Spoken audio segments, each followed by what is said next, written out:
Hoy estamos aquí por parte de la Procuraduría Fiscal, la Secretaría de Hacienda y Crédito Público, y en nombre también del SAT, me voy hoy a referir a una historia de impuestos no pagados por un grupo empresarial. Les voy a platicar cómo se calcula efectivamente y por qué tenemos este adeudo tan grande y qué figura fiscal aplicaba antes, luego por qué ya no aplicó y cómo es que se generó el adeudo. La siguiente, por favor. Este grupo empresarial y muchos otros ocuparon esta figura legalmente aceptada que en nuestro país se generó para favorecer un mecanismo que se le proporcionaba a las empresas para que estas empresas que eran muy grandes y que tenían muchas subsidiarias pudieran presentar sus impuestos como si fueran una sola, las conjuntaban, las consolidaban. Entonces, así una empresa, cuando le iba muy bien y tenía utilidades y resultaba que a otra de sus hermanas, subsidiarias o filiales, le iba mal, pues se consideraba que podía tener pérdidas, entonces podían sumar y restar los resultados entre todas y así llegaban a un cálculo adecuado para todas para pagar un poco menos de impuestos. En ese momento era la estrategia para impulsar a las grandes empresas. Entonces así el grupo podía pagar menos impuestos en el corto plazo. ¿Por qué? Porque si salían cantidades que tuvieran que pagar, las podía incluso hasta diferir a lo largo de los años hacia adelante, generalmente hasta 10 años. Y porque las pérdidas pues se compensaban con las ganancias de las otras, ¿no? Entonces este movimiento lo realizaban en familia empresarial. Siguiente, por favor. ¿Por qué se creó? Bueno, en aquella época, ahora les voy a contar más o menos en qué año fue, la intención original pues era fortalecer a estos grupos empresariales, darles liquidez y hacerlas competitivas internacionalmente. En teoría, era un incentivo para invertir más y generar más empleos, porque el grupo no se veía obligado a pagar los impuestos elevados en el momento en que generaba el adeudo, y podía postergarlo en el tiempo. Adelante, por favor. Pero hubo abusos. Se generó una problemática importante porque movían los números de la contabilidad para aparentar más pérdidas de las que en realidad tenían y provocar pagar menos impuestos, además ya de los beneficios que les daba esa figura. Entonces, diferían los impuestos durante muchos años sin pagarlos realmente y además afectaban su contabilidad para pagar menos. Y pues esto generó un grave problema a la recaudación del Estado y además se veía un trato desigual entre las pequeñas empresas, las medianas empresas, que además sí pagaban completo, y estos grandes consorcios. La siguiente, por favor.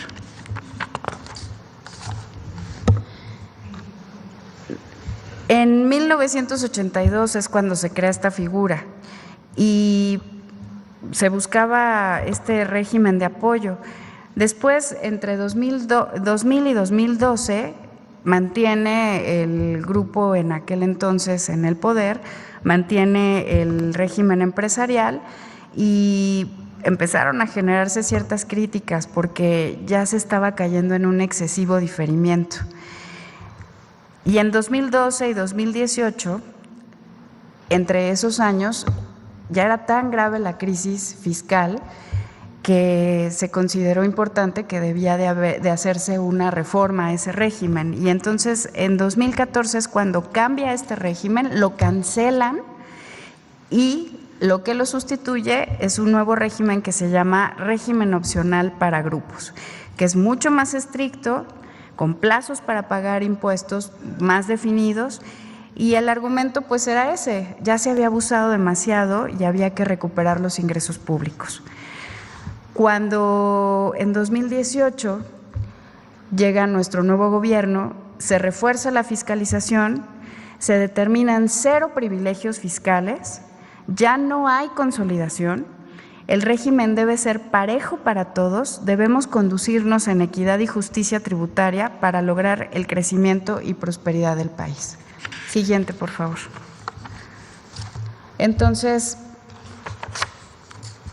tenemos que, está clarísimo, en 2014 se cambia este sistema, se elimina la consolidación, ya no se permite compensar todo de manera indiscriminada, se fijan plazos claros para pagar impuestos y se busca que haya más equidad, transparencia y que los grandes grupos dejen de tener ventajas excesivas sobre los grupos pequeños. Adelante, por favor. Pues este ejercicio entonces nos da una determinación legal, no fue al arbitrio de alguien, fue un cambio de norma. Y primero se permitió impulsar la inversión y el empleo, pero pues como se abusó, pues hubo pérdidas para la hacienda pública, que todavía estamos tratando de recuperar. Siguiente, por favor. Y ahora vamos al detalle de la problemática fiscal. Pues este grupo empresarial aprovechó esta figura por muchos años y traemos temas ya de 9 créditos que están muy pronto para resolverse en la Corte, para ser exigibles, y justamente están concentrados en 4 de estas empresas, de muchas que forman este gran consorcio. 4 en una de las primeras, por los ejercicios fiscales 2008, 2010, 2011 y 2012, ya habíamos dicho 17 años sin pagar impuestos desde 2008. En la empresa número 2 traemos también un ejercicio fiscal de consolidación desde 2009, hagamos las cuentas de los años, más el ejercicio de la desconsolidación, una multa por pérdida indebida en la empresa 3, ahora les voy a platicar a qué me refiero con las pérdidas, etcétera, y en la empresa número 4 también deducciones indebidas. Entonces, todo es en el mismo grupo empresarial, es una estrategia de grupo. Adelante, por favor. Solo para recordar que en estos 9 asuntos o en estos 9 diferentes casos, tenemos un total, ya se acumuló, de 48,382,000 millones de pesos como adeudo total. Recordemos que se va actualizando, si no se paga se actualiza y entonces crece. Y pues estos casos ya están a punto de fallarse en la Suprema Corte, como les dije. Adelante, por favor. Pues vamos a entrar al detalle. En la empresa número 1, vamos a empezar por el ejercicio 2013, que es cuando la reforma entra y el Estado decide que ya no haya consolidación fiscal. Se habían juntado los ejercicios sin pagar, 2008, 2010, 2011 y 2012. Y en 2013, cuando se suspende el régimen, hay que hacer un corte de caja, así lo determinaba la reforma. Entonces, el SAT detecta que, aunque ya se terminó este régimen especial que les daba beneficios, la empresa no regresa los beneficios, porque así lo instruía la reforma, no regresa el dinero, no regresa a hacer las cuentas que debe de hacer con el SAT y hacer este corte de caja necesario para demostrar por qué aprovechó este beneficio en cada uno de los ejercicios y hacer las cuentas claras. Entonces, la situación actual que tenemos ahora es que en 2018 y hasta ahora, en los tribunales, pues ya se ha determinado que el SAT ha tenido la razón al haber llamado a esta empresa y determinarle este crédito fiscal que inicialmente era de 24,968 millones. Eso es lo que se requiere de pago ahora, y pues le solicita que devuelva el beneficio fiscal que haya utilizado porque fue un descuento indebido entre las cuentas que había que hacer de todos los ejercicios fiscales anteriores, daba esta cantidad como resultado. Entonces, tenemos 16 años de incumplimiento de pago desde que no ha querido sentarse a hacer las cuentas claras con el SAT. Y ya específicamente, siguiente, como tampoco pagó el total, que es lo que les comentaba ahorita, pues entonces el SAT tiene la obligación de hacer una cuenta por separado por cada ejercicio fiscal, por cada adeudo. Tenemos el ejercicio de 2008 con 2.096 millones. Es lo mismo, declaró pérdidas indebidas al vender acciones. Son estos movimientos corporativos de ventas de empresas y compran acciones en otras empresas y no calculan correctamente el costo promedio de cada acción. No todas las acciones en las empresas cuestan igual. Y entonces, pues aprovechaban que había empresas que traían pérdidas o ya iban en picada, las compraban, las hacían suyas como pérdidas y luego las restaban de sus utilidades o de sus ganancias, y eso hacía que disminuyeran sus montos de impuestos. Movieron sus números y aparentaron pérdidas, pagaron menos, hicieron muchos movimientos corporativos, varias fusiones, divisiones de empresas y generaron artificialmente una pérdida fiscal que luego fue usada, insisto, para pagar menos impuestos. Desde 2018 también estamos litigando estos juicios y es uno de nuestros asuntos que ya está próximo para fallarse en la Corte. Lo mismo pasa, siguiente por favor, en el 2012, con un monto de 2.124 millones de pesos, declaran pérdidas, no eran parte de sus operaciones, venían de otra empresa, esta empresa ya en picada, pues la declararon como suya, inflan las pérdidas y generan más pérdidas. Siguiente, por favor. Interesante, viene en 2010, aquí ya es muy evidente, declararon pérdidas indebidas en la venta de acciones porque compraron una aerolínea o parte de una aerolínea. Y entonces, para 2010 deben, por ese movimiento corporativo, 2.740 millones. Siguiente, por favor. Y para 2011, otros 7.501 millones de pesos.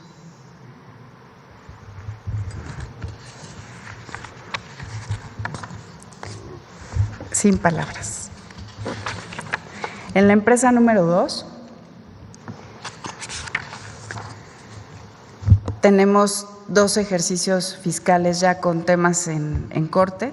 ¿Qué pasó? En el ejercicio 2009, que se determinaron 3.547 millones, igual la empresa declaró pérdidas, venían de otras sociedades, no eran operaciones reales de la propia empresa y crecieron sus pérdidas. Y aquí, curiosamente, sí hay un cúmulo de empresas más sustanciales. Varias empresas. Se fue acrecentando el abuso de la figura de la consolidación. También ya se ganaron 2 instancias y el caso ya también está para fallarse en corte. Ya se acumularon. Siguiente, por favor. Lo mismo pasó en el ejercicio 2013 para esta misma empresa. Ahora estamos hablando de 4.431 millones de pesos. Y es el mismo tema, la consolidación. Se fijan, en 2013 se acaba y entonces llaman a las empresas a hacer este corte de caja. No pagaron los otros anteriores, tienen que sentarse a hacer la cuenta final. No es un doble pago, más bien se debe todo. Siguiente, por favor.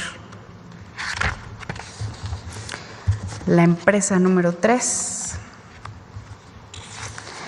trae un adeudo de 67 millones de pesos por una multa en el ejercicio 2012.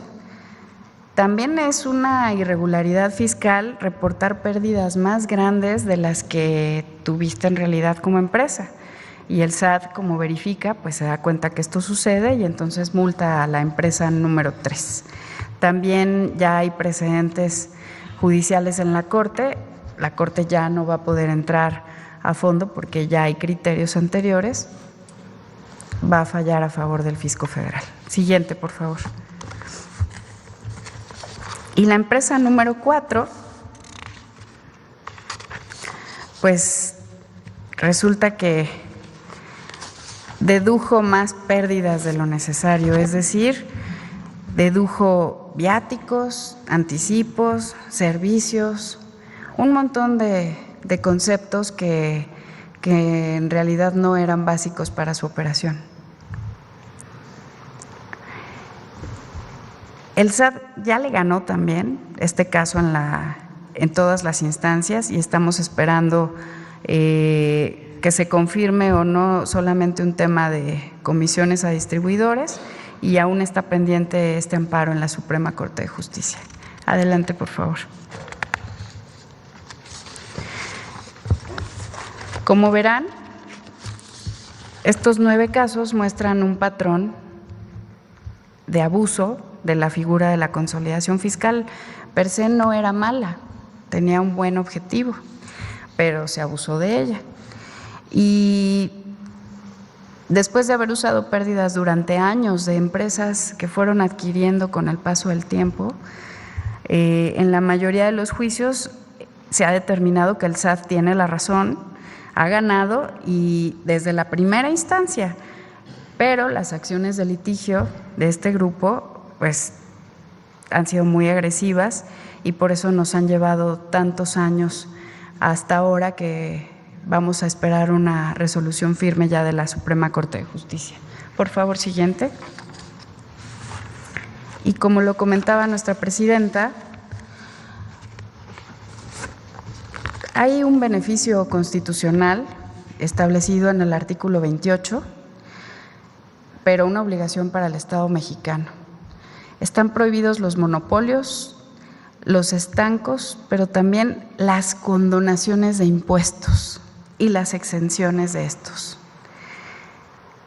Solamente pueden darse beneficios de descuentos según el Código Fiscal, según la ley de la materia. Y esto solamente se da en situaciones muy excepcionales.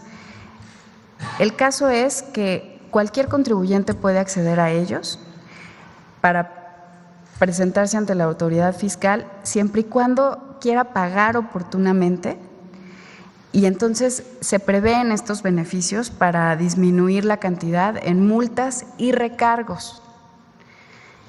Tiene que sentarse con la autoridad fiscal a verificar oportunamente, sin que la autoridad le requiera el pago, sino de buena voluntad llegar y ofrecer un pago, y entonces puede calcularse conforme al Código Fiscal si es que le aplica o no un beneficio fiscal.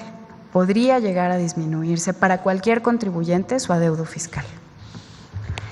¿Es cuánto, señora presidenta? Muchas gracias. Con permiso.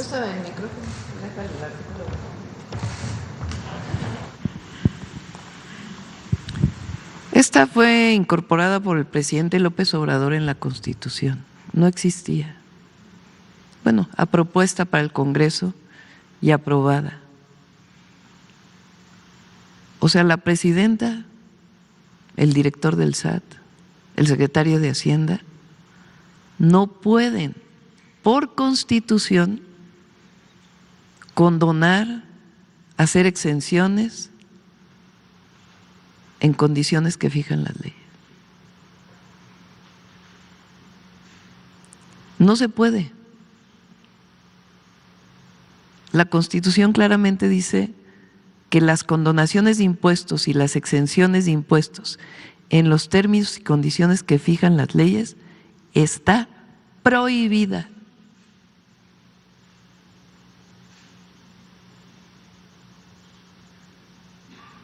Ya no es, nos sentamos en una mesa, negociamos a ver cuánto te condono, cuánto te exento. El SAT puede cometer un error y el contribuyente puede ir al SAT a decir, aquí está el error. Y de hecho hay una, ¿cómo se llama? ¿Dónde estaba Armando?